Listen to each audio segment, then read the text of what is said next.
So guys, for the first step, you want to go to the link which will be down below in the description to download Microsoft Visual C 2010. And now once you're on this, you want to scroll down, choose your language, and then click on download. There's going to be two downloads that we need, x86 and x64. You want to tick both of them, and then click on download. If you get this, you want to click on allow, which will let you download multiple files. We should now have both these downloads right here.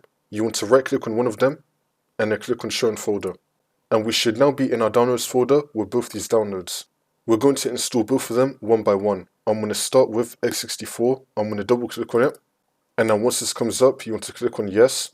And now this will come up. Tick the box I have read and accept. And then click on install. Just wait for this to load. And now once that's been done, you want to click on finish. Now for the other one, x86, double click on it. And then click on yes. Once this comes up, tick the box I accept, and then click on install. And then once that's been done, click on finish. Now for the last step, you want to restart your computer, and then the problem should be fixed.